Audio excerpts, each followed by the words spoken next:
Hey guys, what's going on? Welcome to the MLG stream covering the RedBull North American Qualifiers. I'm here joined by Nightshade on the line. How you doing today?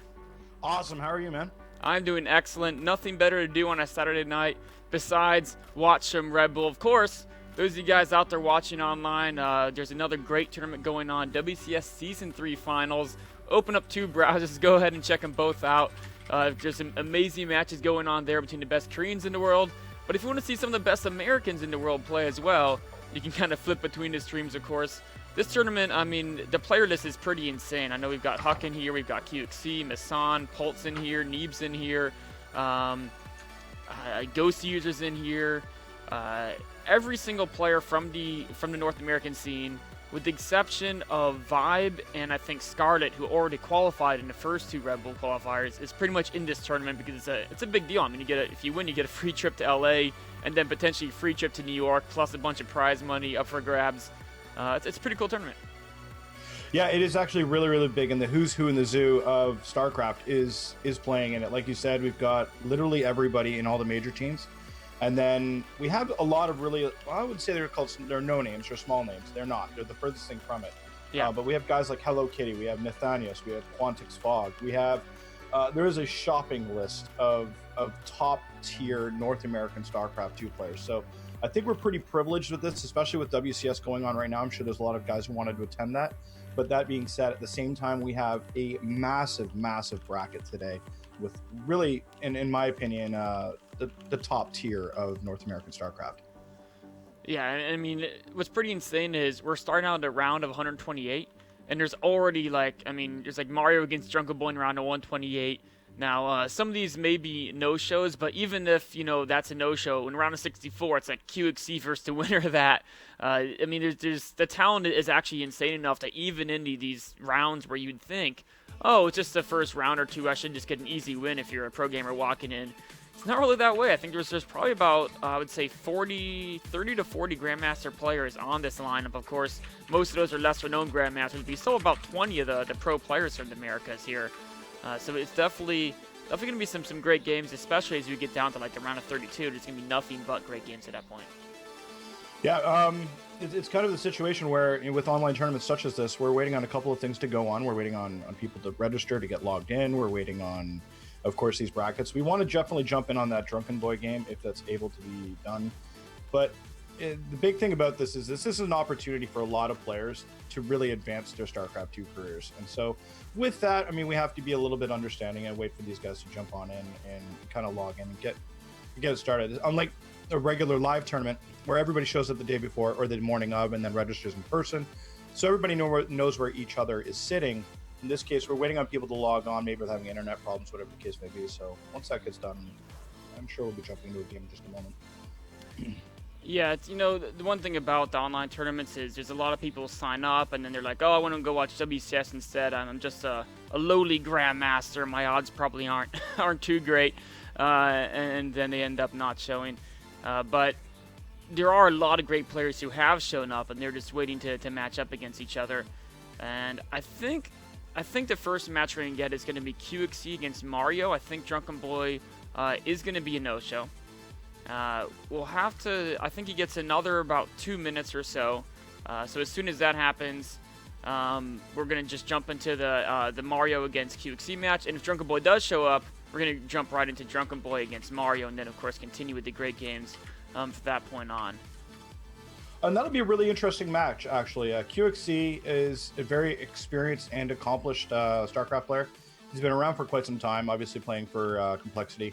And HTOMario, on the other hand, he's been around for a little while, but he has a very unique play style. And I think that's going to be something that's going to really factor into that kind of match. So hopefully we can jump into that. Like you said, we've got a couple more minutes before that game can actually happen, because we are waiting on the forfeit timers to basically to kick in, so that a couple of players, well, who haven't unfortunately arrived, either they make that last minute surprise, I'm here, I'm ready to play, or alternatively they just don't simply show up, and then we can actually jump into it what's going on. And this is kind of the interesting part. This is the dynamic of online tournaments. And I actually like it, because what happens is a lot of people get get in there, they log in, they register, and it's about an hour before most of these online tournaments start that the brackets are generated. So what'll happen is players will log in, see the brackets, and then panic, immediately panic, and then go, oh my God, I'm playing against QXC, or oh my God, I'm playing against Mario, and then,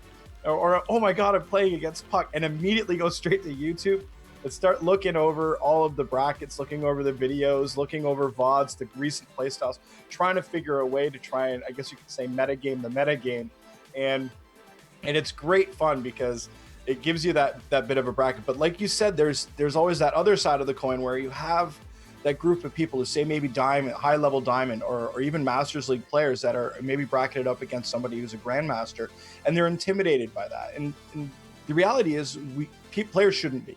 Sport and esports is for everybody. And this is one of the things that I've been a huge driving component for over the last couple of years, is that anybody and everybody should be able to play in esports regardless of your rank. I have seen bronze level players cheese Masters level players and succeed. It's all about, well, obviously it's a little bit of luck. I mean, how many games have we seen where they don't scout that proxy barracks or something along those lines? But that being said, this is a great opportunity for players who maybe not the, I guess you could say, ranked the best, but for just a moment, all they have to do is play the best, and then they could succeed.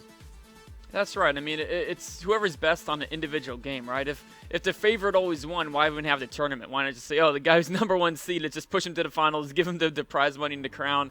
But everyone's seen those upsets happen. And, you know, when you have that time, when you have a known opponent and you're a little bit of a lesser-known player, that's actually the prime basic opportunity for that upset, because, like you said, you can go in and watch our videos and say, you know what, this guy likes to do this certain build a lot. Maybe I can just do this super crazy cheese that makes so little sense. He's never seen it before, but because it makes so little sense, maybe just this once it can actually work, and you can really get those cool wins. And even if you can't, for you guys out there who, you know, may not be at the pro level, but if you sign up for these tournaments, you have the opportunity to play against a professional. Now, I mean, some of these do have, I think for this tournament, you have to be at least like a top diamond player or something to sign up for, just so there's not too many people and tournament takes too long. But as long as you're at that level, you know, you sign up, you get a chance to play against QXC, right? And how often are you going to get that? It's kind of a once-in-a-lifetime opportunity, you could say. I do think, okay, it looks like both QXC and Mario have advanced to round 2. So we're going to jump right into the round of 64. And I'm trying to look up in the tournament rules and figure out exactly, I think round of 64 is still best of ones, which is pretty insane because you're talking about QXC or Mario could be eliminated from this tournament on a best of one. That's pretty insane. I have to double check that though, because I'm not 100% sure. I do know best of threes happen at some point, and I think it's around a 32, but I could be mistaking it with a different tournament. Let me actually, you know what, I'm just gonna go ask the admins right now. Yeah, that is a huge problem, like you said. You know, best of one and the best of three are substantially different tournaments. And the best of one, you're going to have to play your best game. So you're going to do early aggression. You're going to try to macro. You're going to find the focus of your game that you know is very good and that hopefully your opponent is very weak at, and then you're going to try and exploit that. But you're going to play your best game. You really have to focus unbelievably well. And the downfall is if you lose, you're out. I believe this is a single elimination tournament, so there's no second chance here. It's you're out. You have to move on to the next qualifier. That being said, if it's a best of three, substantially different rules can apply. You can, okay, well, you know, I'm not the best cheeser, or maybe I'm a very good cheeser, but in the game one, I can do that. Or even in game two, if you're behind, you can try and push. You can apply these different strategies, different techniques to obtain wins. And we do see it often in tournaments where you see then game number 5 of some bigger tournaments where, you know, let's go for a 6 pool. Let's try that out. And often cases, it pulls off. And these are ploys and tactics you can work when you have those options available to you. But in a best of one, you simply do not. And I'm actually just noticing that we're getting invited to a game here. That's right, of course. I actually just got an update. It is best of 3. So I misspoke earlier. It's best of 3 all the way until the finals. And then the finals are going to be that best of 5. In the very first finals, we saw Vibe take down Huck last week. And then in the middle of the past week, we saw Scarlet take down Masan in the finals. So Vibe and Scarlet are the first 2 people to qualify for this tournament. It could be Mario or QXC to qualify for this one, of course. I think probably the two most favorites would be Huck and Pult in this tournament. But I think it was last week we saw Suppy take down Pult. We've seen there's so many great players. It's really about 10 to 20 players that can compete in this. Yeah, this is one of those situations where we actually have such a large bracket that a lot of players can actually advance. Obviously, there are favorites, Puck and Pult, obviously. Pult's going to be a little bit busy, so we may actually wind up in a situation where if he's playing, I don't know if he is playing today or not. He has at least one match today for WCS. Yeah, if he has one match. So if he gets a game where he's actually playing in a booth and at the same time has to be playing with us, he might actually get a forfeit just simply by not being available. Now, hopefully that doesn't come down to that, and that's pretty rare that would occur. Like, the timing would have to be pretty brutal for that to kind of occur, but it is something that could possibly happen. So it's kind of like, what do you trade off, WCS championship or alternatively the qualifier for the Red Bull? So hopefully he obviously goes with ours because I'd like to watch him play. But that being said, there are a lot of favorites, but that being said, there's also a lot of very, very good players as well. So it can go any which way. Like you say, you said earlier, is it's really important that these tournaments and these qualifiers happen because you don't want the number one seed to just push all the way to the end. And we want to have those upsets. We want to have those experiences where we could look at players and say, wow, your play style is really, really good. And because of that, that's you're winning. Yeah, and there's a lot of variety here. Let's see if both these players are ready. Of course, it is going to be a TVT. The starting map is going to be Whirlwind. And just a quick recap for you guys who are just joining us and don't know exactly kind of what's going on here. This is the Red Bull North American Qualifier number 3. There's 4 of these qualifiers. The last one is going to be tomorrow. The winner of each of these qualifiers advances to an offline, tournament in Los Angeles with only 4 people, only the people who win these qualifiers.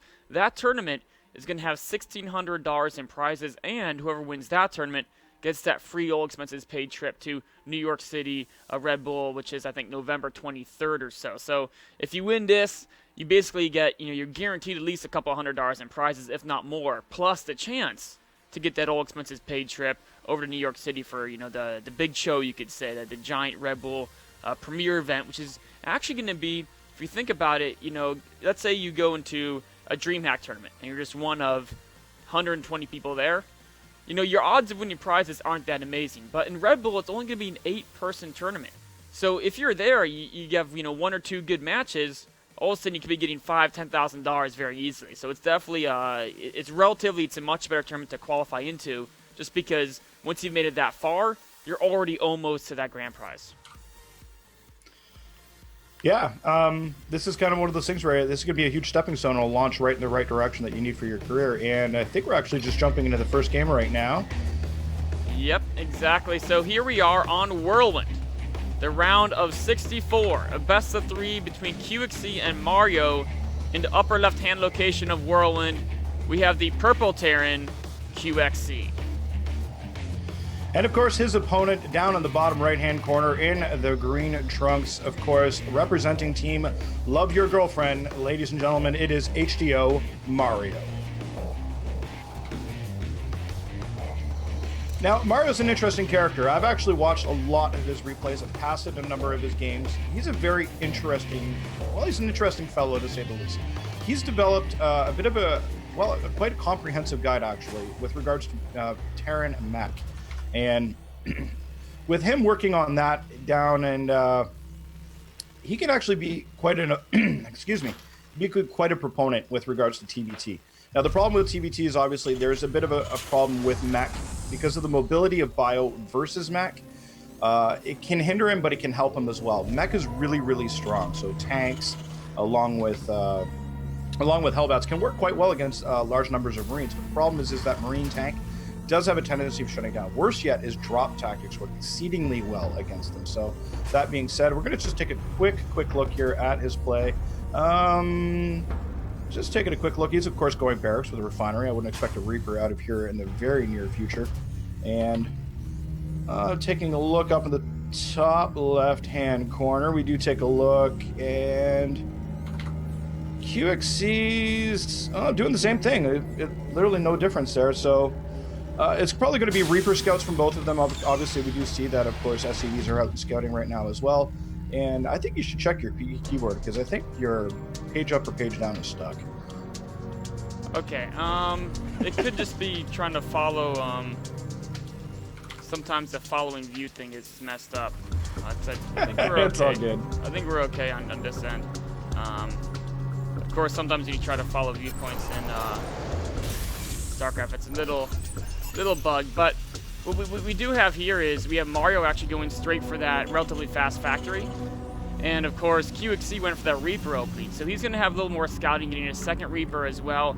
And that could allow him to put some pressure on Mario, but on Whirlwind, there's really not that many opportunities to jump up to the high ground. So as long as Mario gets a couple Marines out, he's going to be able to defend early on. Then as soon as he gets either a Hellion or a Widow Mine, I mean, the Reapers are kind of obsolete once Hellions come into play. Yeah, and this is kind of the problem with Whirlwind and opening with Reapers, is because you can't get in very easily. And by the time you do scout your opponent, unless you get a very quick scout, of course, but if you do get that quick scout, then you're great. But if you don't, it's very hard to get into that base. It's very hard to get that kind of harass. Of course, SCV does get sniped on up in, looks like in QXC's bases. That being said, QXC does get his Reaper on in there, gets himself, I think, an SCV kill. He should be able to pull that up. Yes, he does. And of course, he is going to be able to scout that this starport is going down right now as well. So he has a fairly good indicator. This is a fairly well-executed 1-1-1 build, and he's going to get chased out of there, but as you can see, he's leaving a couple of Marines behind, and Mario's going to have to escort this Reaper on out. Yeah, so he did get 2 SCV kills, which is kind of the benefit of the Reaper there. Ordinarily, one of the big benefits is you do get that extra kind of easy access to scouting your opponent. But in this case, Mario actually got a really great scout with his SCV. We can see Mario was able to spot the fact that his opponent had a factory, knew the exact timing of the factory, he knew it was delayed because of Reapers, which of course means his opponent probably has some extra minerals and is expanding behind it. So both players actually have a very good idea of what the other one is doing. And that if both players have full information, that kind of defeats the purpose of QXC investing in those early Reapers, although at least he still can control that watchtower and get some good map vision early on. Yeah, this is great for both players. This is going to result in a fairly good macro game. Of course, you can see that QXC is actually expanding right now. Mario's not chosen to yet, but judging by this posture of his Marines as well as his Hellions out front, looks like he's kind of getting ready for that as well. That being said, he is pulling out a medevac, so I wouldn't be surprised if he does a quick drop while he's expanding behind that, just to apply some pressure. That being said, of course, we do have QXC. He's just ramping up. He's getting, of course, his his orbital command up and running. But also at the same time, he's also gearing up with about the same kind of units. He's grabbed himself a Viking to help deal with drops or any kind of a Banshee play he might be expecting. Because I don't think he saw that a tech lab did go down, but he did see the starport go down. So he may be assuming there might be some kind of cloak play. And he's precisely right, because cloak has just started. You know, one thing is when both players kind of go for fairly similar openings, I think the player with the faster command center is usually favored as long as they can defend well. But the bunker is not up yet. The Widow Mine gets a pretty good shot into Hellions, and I think QXC might have enough to hold this. Yeah, it looks like he got a pretty good engagement on that. The Widow Mine doing a little bit of damage, but more importantly, everything showing up at exactly the right time. And the drop unloading the Marines was not perhaps the quickest thing in the world, so that resulted in a fairly poor engagement, unfortunately, for Mario. And of course, he's going to have to run back with 2 Marines to tell the tale, as you see one of them quite injured. And he's just like, come on, what happened to Brood War medics? We could still use one of those right now. But anyway, but that was a fairly good stoppage there. And like you said, the person to expand first generally does have a massive advantage.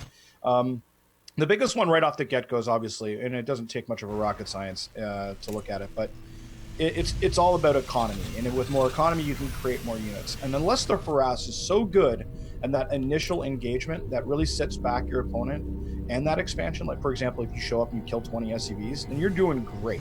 But this particular case, Mario had a really hard time doing any kind of economic damage there. Hopefully this Banshee that we're following here on into QXC's base will do that. It's really up to whether or not QXC can kind of engage that. But with a turret in place, it's going to be very hard for Mario to get any kind of further engagements here that are going to work in his favor. Yeah, you know, QXC has read every move Mario has done. He's countered it appropriately. Normally, when you're opening with the more aggressive units, you got the medevac out, you got the Banshees faster, you're looking to trade favorably, but units lost so far is actually in QXC's favor. Workers killed is in QXC's favor. Income is massively in QXC's favor. The only thing Mario has going for him is he does have that cloak upgrade, which, I mean, maybe you can force another scanner to it as time goes on. But also he has a third command center finishing up, but QXC just spotted that. So the ball's in QXC's court. He could either say, you know what, with my advantage, I'm going to try to deny his third base because I know he's lost most of his early units. Or he could say, well, I could just expand like crazy now because not only did he lose his early units, but he's also taking a fast third. So for the next probably 8 minutes, there's really nothing he can do beyond harass me. Then that's true. He does have a fairly large force here. Unfortunately, one of them gets popped off by one of those Widow Mine hits there. And of course, a quick scan to take care of that. And also take a look at the high ground. This is a pretty good indicator. He sees that he's not going to be able to push up this ramp very, very easily. With that third CC, though, he can bring himself back into that game very, very quickly. And HTOMario can saturate that natural of his unbelievably quickly with 3 CCs pumping SCVs into it. That being said, once it's done, he'll just quickly float it on over. It's not a very long distance over to that third, and then he's up and running. The downfall, like you said, is QXC's had his expansion up much, much faster, and of course we can see from his infrastructure is quite extensive now. We've got a lot of barracks. I'm just going to take a quick look at the buildings tab. He's got, of course, the factory. He has himself 3 racks. He has a supply depot. He's just throwing down more and more and more, and it's going to snowball very quickly. As you can see, QXC's expanding up to his third well in advance of Mario. So Mario can catch up, but like you said, he needs that 7 to 8 minutes harassment free, and then he'll be in good shape. But up until then, QXC can do pretty much anything he wants at this point. And we're hitting that stage of the game where the bio player tends to start to explode in supply. Often at this moment, actually, when you have a bio player versus a mech player like we have right now, the mech player tends to have a slight supply lead around this point because the bio player has gotten stim, they've gotten combat shield, they've gotten double E-base, and there's all these investments they've had to make early, whereas the mech player mostly just cranks out Hellions like a maniac. But in this case, actually, QXC has a supply lead, and at this point, he's already started all those initial investments. I think he even already has the armory, or no armory quite started yet, but he basically, from here on out, all he builds is SCVs and more barracks and more depots and just cranks out units. And on an open map like Whirlwind, once they start spreading out forces across the map, Mario's going to be stuck in a very defensive posture. Yeah, it's going to be very hard for him, especially considering the fact he's behind by about 14 workers right now, 65 to 51 in the favor of QXC. He does have himself, of course, like you mentioned, he has a very, very powerful mech army, but it's very small by comparison, and he should have been exploded by now and get a good production. Of course, he is cranking out tanks 2 at a time, so he's going to be doing great that way. And if he can get a good number of tanks up and running along with the support of these Hellions, he can pretty much shut down a lot of bio. That being said, right now as it sits, QXC is really getting that macro going. He's going to have a lot of units. It's going to get a lot of damage.